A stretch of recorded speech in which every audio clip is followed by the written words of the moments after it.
to welcome you all to a conversation with, in this case, Tourism Australia, part of Conference and Meetings World's informal chat to simply get an update on how destinations are coping in these testing times and what the future holds for the events industry. So Australia has coped very well during this pandemic, and who better to tell us more than the Executive General Manager of Events for Tourism Australia, and none other than Penny Lyon. Welcome, Penny. Thank you for joining me. Thank you, Ian. Hi, everyone. Just getting straight into it, how have the past 8 to 9 months been for you and your team, and how has Australian meetings industry been coping? I think, everywhere around the world, and it truly is a global, issue we're dealing with. It's been a year unlike any other. I really do believe that. In fact, I was at an event in Sydney at the ICC on Tuesday, and a very young professional got up on stage to win an award and said in a lovely fashion, she was about 3 years into her career, it was a Young Leaders Award, she said, "This has been seriously the hardest year of my career." And it was so lovely, but we all, the oldies in the room, we all looked at each other and said, "It's been the hardest year for all of us." I think it really has been, one unlike any other. And I think during this time, and again, some of the leaders at this Leaders Forum we were at the other day were talking about the fact that, often our teams who have coped incredibly well during this period do really look to leaders and say, do you have an answer for this? And we have had to obviously be very honest and go, no, we're going through this with you. It really is a very different time. And when you think about what our remit is at Tourism Australia, it's to do marketing to increase the consideration of Australia and all about driving conversion for business events to our country. And obviously that had to take a real step change because that's just not possible at the moment. So, look, I do think that the one thing I have absolutely noticed, and there's two parts to this, is the Aussie resilience during a time like this. And, we've talked about, the Aussie battler over the years, someone who once, the chips are down, they still get up and keep on keeping on. And I think I've seen a huge response to that positivity, or a positive response to what's been happening in Australia. And I'm really proud to be an Australian and really love seeing the attitudes of Australians just going, we have to find a way to get through this. And of course, although things are terrible and there's been some terrible situations happening in Australia with some deaths, of course, and what we're seeing overseas is tremendous. But really, Australia has coped very well, and we have considered ourselves very lucky during that time. But the second part that I've noticed even more, of course, is, via my observations within the events industry, how incredibly positive the events industry is. And when you think about an industry, tourism and the events industry, who have really, really been, dropped to their knees with what's happened with the pandemic, I really am incredibly also proud to work with a group of people who just say, we'll get through this, and we're just looking longer term. We have to keep focused on what we need to do right now. And beyond that, things will get better, but it will be a slow burn in regards to, how we return. So, absolutely. Absolutely. I'm sure everyone what are Australia's current restrictions for incoming business travellers? Well, Ian, the borders are absolutely closed, unfortunately, at the moment, but there are exceptions to that. For individual travellers. So if you've got a special skill set, then you can apply for an exemption, and that might fall under things like medical workers. So look, at the moment, there's no individual business travel that can take place, nor group travel. And of course, there's Australian citizens that we're trying to get home at the moment too. So and it is different by state and territory in regards to the caps on numbers being received. But overall, it's a situation where borders are closed, and we hope that the government, will start to look soon at how we can actually address that. Yeah, well, the shift has actually turned to reopening state borders first, hasn't it? Those were closed. But in particular, you have a travel air bubble with New Zealand as well, I think, at the moment. Is that right? We do have a one-way, what we call a green lane, with New Zealanders being able to come to Australia, but Australians can go to New Zealand, but they have to go into quarantine for 2 weeks. So, that's something that's just depends what each government's philosophy is or what their guidelines are in regards to, they're going. Are they open-minded in regards to a bit more herd immunity, or is it back, down to complete elimination? So based on that, there are those considerations, and it's incredibly complex between governments trying to figure this out, which I think we'll see continue around the world. Great. I mean, as you said, 2020 has been a terrible year for all of us, including those within the international business events market. But there's encouraging signs for the new year, at least. As you said, venues are opening up for events now. ICC Sydney, we have been innovating, taking a venue in mind, and they're showcasing new hybrid studios as well. So are you seeing a lot of that? Look, we have done, and I think not just convention centres, although they've really been seen to do a lot of change to their business model because of the scale of their real estate that they offer. But I think we've seen a lot of businesses really look at what they have to do differently. And one of the sayings that the Managing Director of Tourism Australia says often is "fish where the fish are." And I think that's what convention centres have done incredibly well in Australia. So whether or not they're opening their space to, be converted to film studios, and we're seeing that a lot around the country, through to the virtual studios so that people can go in and utilise them. But they've also done a huge amount of events that potentially they might not have had the space to do before, like exams. We're now at the end of, our school year. Exams taking place, things like weddings, which traditionally might not use a convention centre, but they've really just, looked at their product offering and shifted accordingly. But also a huge amount of charity work. A lot of the kitchens, particularly when it first happened, used the chance to use their, catering and food and beverage teams and chefs, etc., to, do charitable work and feed people. So Meals on Wheels, etc. It was really good to see. Yeah, I saw that the Adelaide Convention Centre comes to mind on that respect as well. They did a lot of work on that front. Did that. Yeah, a lot of them have. And I mean, even as you're saying there, the Melbourne Convention Exhibition Centre got a Liam Neeson Hollywood blockbuster film there, which is fantastic. And I think they have the guide dogs as well training there too. So it's good to see how they've been pivoting their own businesses to try and get things ticking over, which is great. Yeah, it's fantastic. Yeah, it really has been. And you say Victoria with its relaxing its restrictions now, which is great to see. But being one of the worst affected cities within Australia, they still managed to secure 145 events during the course of this year, which is astonishing given the year that we've had. Yes. Have you seen this as a general trend across Australia, that a lot of the big, not just the big cities, but generally that they are securing some good business despite the year we've had? Yes, it has been incredibly encouraging. We've done so much industry engagement. We're so, close with the convention bureaus and convention centres and a lot of the event industry directly, like PCOs. And we are so encouraged to see that lead generation is still happening. There has certainly been a slowdown. It's not at the pace that it's been before, but it's happening.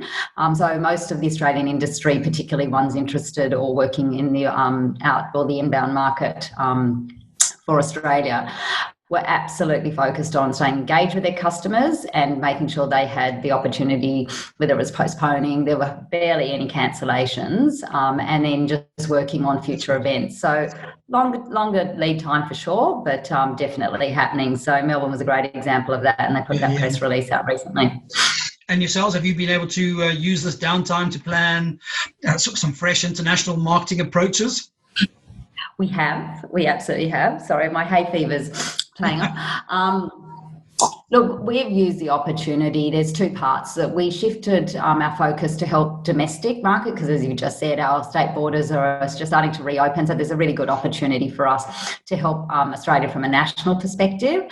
But we have absolutely stayed engaged. Our team members overseas, Kelly Maynard, who looks after the UK market, has kept connected, doing activities when you haven't been in lockdown from Australia, and just saying hi to event planners and checking in that all is okay. But, we've been working, I've been at Tourism Australia for 10 years now. We haven't had a chance to refresh many of our assets because normally the pace that we work at, like everybody else around the world, and money is used for distribution activity and so on and so on. So we did a complete pause, have a look at what we wanted to refresh, and so stay tuned, everybody, for when we can actually start doing that activity. But we really use the time. Content's been a big thing for us to keep, Australia in mind overseas. So we've done a lot there. We started an Instagram account, which is fantastic. Not so much focused on the association market yet, but we've got plans to do that, more incentive focused. But there's still some good ideas there for people to tap into. So, yeah, we've used the time wisely. The team have worked incredibly hard this year, so they all deserve their good Christmas break when we get to that. Yeah, I'm sure. As you say, I think the timing in some cases has had some positive aspects to it. You said, from having a pause to rethink, to re-strategize, whatever it may be. At the same time, it's been a good pause for the Cairns Convention Centre, who are obviously going through a rebuild and themselves. So that timing for them has worked out quite nicely. But it looks exciting to see that development when it's done too. Yes, are we? Can't wait. Just looking at... there was a recent event called Travel Revive, which took place in Singapore, which is, I think, the first travel trade show in-person event in Asia since this COVID-19 started. It seems to offer a good lead in terms of tracking and tracing, health and safety practice, best practice. Are you happy with what Australia has done in terms of the regulations and safety measures they have in place for the return of events? Yes, I very much am. And we did keep an eye on what Singapore were doing. Singapore always do things so well. I believe Davos is going there. That's also, a great tick of, confidence that they're managing things incredibly well. Look, from our point of view, it's not as easy. I mean, we always look to Singapore as great practice, but we have 6 states and 2 territories making up our country, and each of them are run by local governments, and each rule in regards to how events are being managed is different, all the rules more clearly. So the ICC in Sydney, where I was for an event the other day, there is such a feeling of safety and care when you walk into that venue, and I hadn't been there since the pandemic, in regards to how they check you in, how they're actually doing sanitation, how they're reminding people to socially distance, what they're doing with the food and beverage offering. In fact, they've got a great video out at the moment that explains all of that. So if I was an event planner, I would absolutely be giving that venue a huge tick about how they're managing it. But we're seeing that across the board, the amount of information happening at hotels, convention centres, etc. I think Australians always good at just, as I said, the Aussie battler, how do they actually address this and make people feel safe, because we know consumer confidence will be critical there. No one's going to make a decision on an event if they're feeling that the operators themselves, whether it's the event agencies right through to the venues or any other suppliers operating in our business events world, if they don't have it in hand, we've got a problem. So across the country, and there are different rules in Australia for every state and territory, as I said. We keep an updated report on our website that we update every week about what the different rules and guidelines are. So that's a starting point. And of course, convention bureaus can help out further from there. I mean, did you all sort of come together to try and come up with some rules as well, or did you said did they do their own thing? I think we'll get to that, Ian. We were talking about that the other day. There's been a number of industry events happening this week. In fact, 2 different ones that I attended.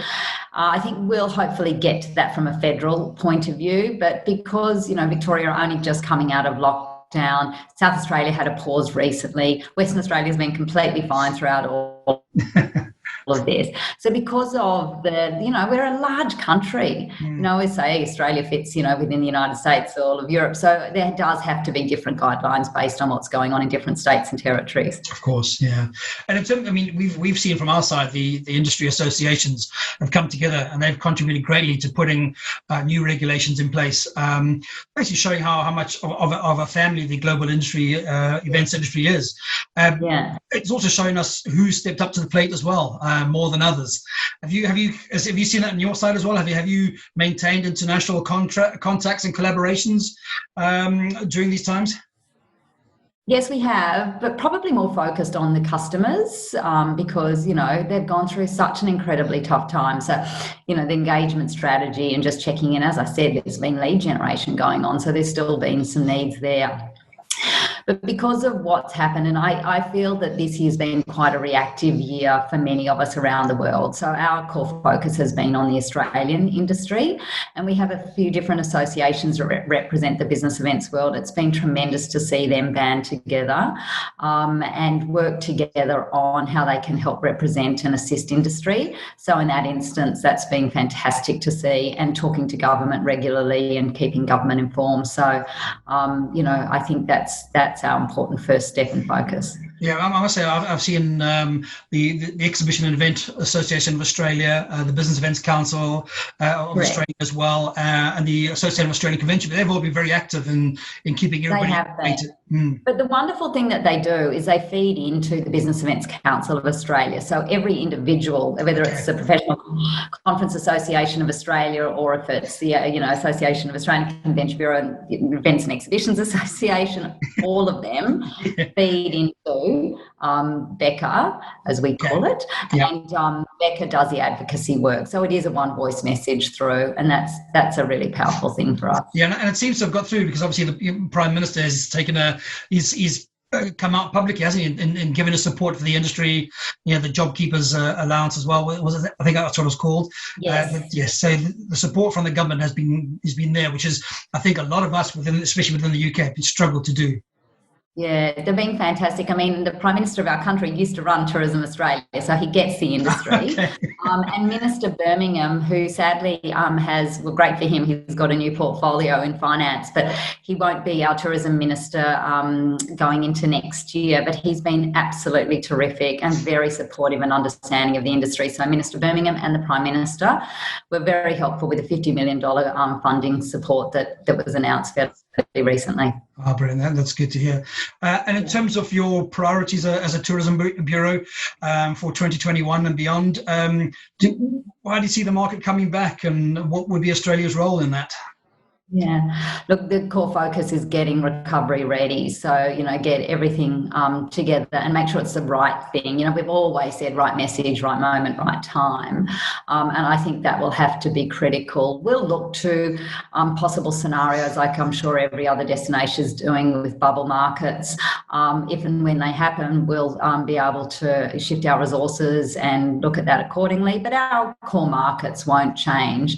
And we think that, all of the anecdotal information that we're hearing, plus the formal research we're doing, there is good sentiment for business events. There is interest. We have to build the confidence. I think that's industry's responsibility to prove that, that we will take good care beyond anything we've ever done before, and help people make good decisions on what will happen down the track. So that will be our focus, making sure we keep the engagement right, but make sure it's the right message, right time.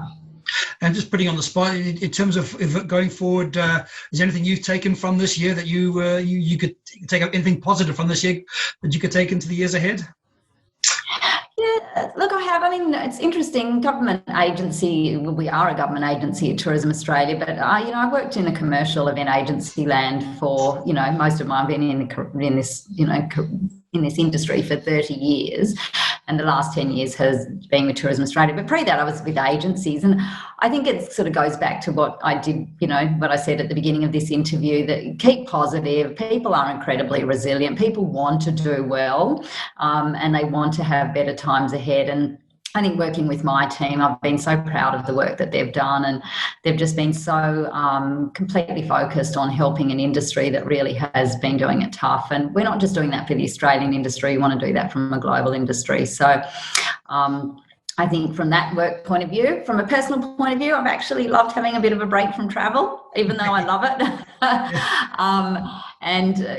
I'm ready to have a break, and then keep saying to the rest of my colleagues across Australia, let's all come back refreshed. We've got a big job to do in the year ahead. We have indeed. And that's I think a good note to end. Hopefully, we'll meet at AIM in Melbourne in March. That will be a great get together, and fingers crossed that it does go ahead. I hope so too, Ian. And to all of people listening and watching, we are thinking of you all. We realise that things have not been easy this year. So I think the industry will band together, and we look forward to better times ahead.